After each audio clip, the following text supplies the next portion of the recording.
صحابہ کرام رضوان اللہ اجمعین نے جس ذوق و شوق، جس والہانہ عقیدت، جس اخلاص و وفا شعری اور جس شان سے عملی جامہ پہنایا، وہ تاریخ میں ہمیشہ اپنی مثال رہے گا۔ ان صحابہ کرام نے اپنی بے مثال قربانیوں اور ایثار اور والہانہ عشق و محبت کے ذریعے فنا فی اللہ اور فنا فی الرسول کا مقام حاصل کر کے رہتی دنیا کے لیے ایک بے مثال نمونہ قائم کر دیا، اپنے عمل سے ثابت کر دیا کہ واقعی حضرت صلی اللہ علیہ وسلم کا دور دنیا کی تاریخ کا زرین دور تھا۔ سامعین، خدا تعالیٰ کا دین ہر دور اور ہر زمانے میں اپنے غلبہ و قیام کے لیے مومنین سے انفاق فی سبیل اللہ کا مطالبہ کرتا ہے، انہیں راہ خدا میں مال خرچ کرنے کی ترغیب دلاتا ہے اور انہیں دین کے کاموں میں سبقت لے جانے کے لیے کہتا ہے۔ نیز اسلامی معاشرہ کی تشکیل اور اسلامی سلطنت کی مضبوطی کے لیے جو مالی قربانیاں مطلوب ہیں برضا اور رغبت ادا کرنے کے لیے کہتا ہے۔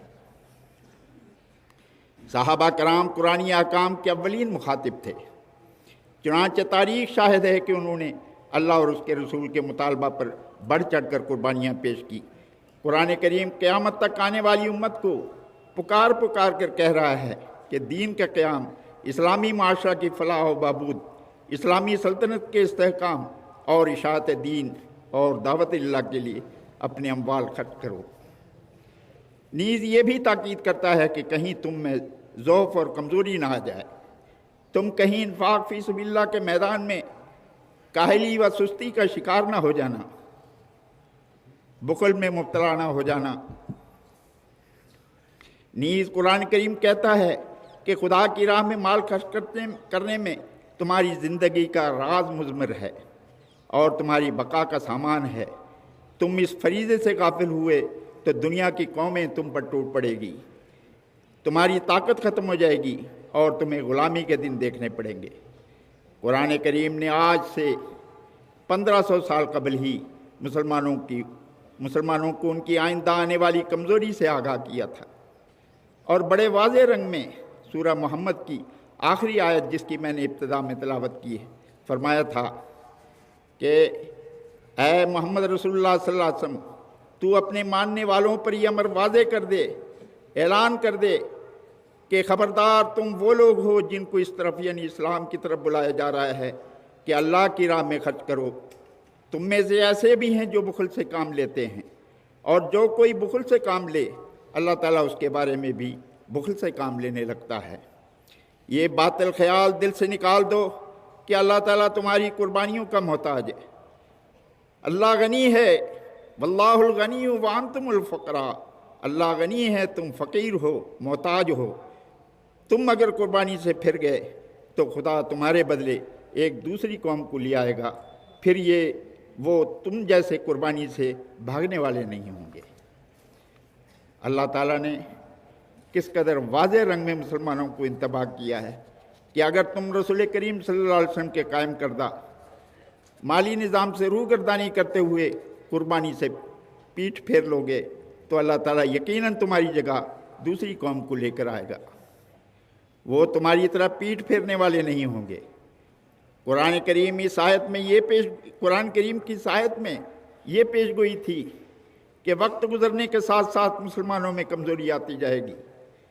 اور قربانی کی روح مفقود ہو جائے گی۔ ایسے وقت میں اسلام کے عالمگیر غلبے کے لیے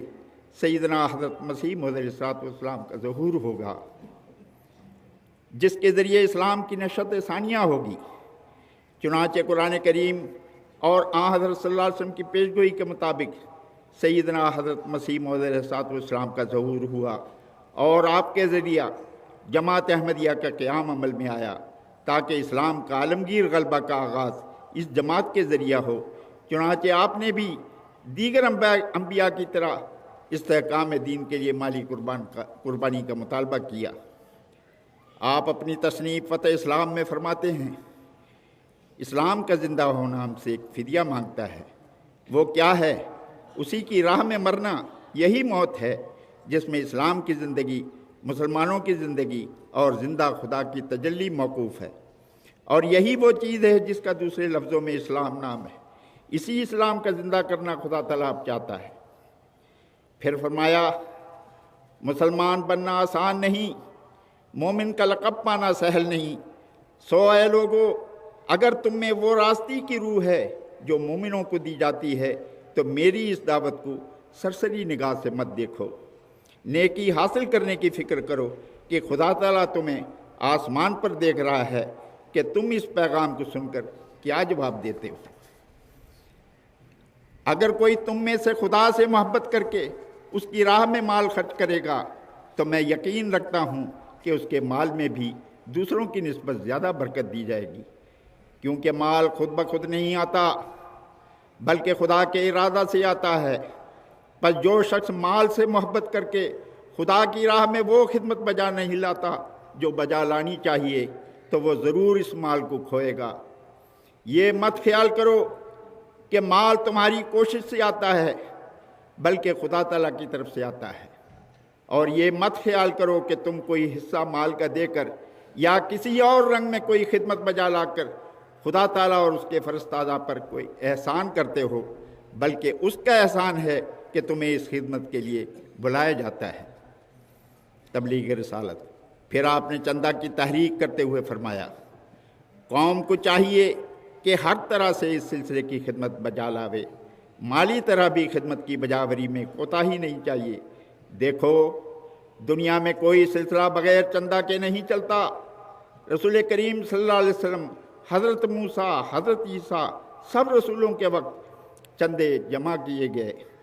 پس ہماری جماعت کے لوگوں کو بھی اس امر کا خیال ضروری ہے۔ اگر یہ لوگ التزام سے ایک ایک پیسہ بھی سال بھر میں دیویں تو بھی بہت کچھ ہو سکتا ہے۔ ہاں اگر کوئی ایک پیسہ بھی نہیں دیتا تو اسے جماعت میں رہنے کی کیا ضرورت ہے۔ پھر ایک موقع پر تاکید کرتے ہوئے فرماتے ہیں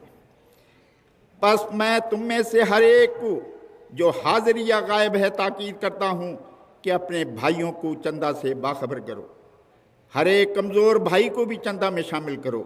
یہ موقع ہاتھ آنے کا نہیں، کیسا یہ زمانہ برکت کا ہے، کسی سے جانیں مانگی نہیں جاتی، اور یہ زمانہ جانوں کا دینے کا نہیں بلکہ مالوں کے بقدر استطاعت خرچ کرنے کا ہے۔ پھر آپ نے اپنی تصنیف تبلیغ رسالت میں فرمایا ہر روز خدا تعالیٰ کی تازہ وحی تازہ بشارتوں سے بھری ہوئی نازل ہو رہی ہے، اور خدا تعالیٰ نے متواتر ظاہر کر دیا ہے کہ واقعی اور قطعی طور پر وہی شخص اس جماعت میں داخل سمجھا جائے گا جو اپنے عزیز مال کو اس راہ میں خرچ کرے گا۔ سامعین کرام،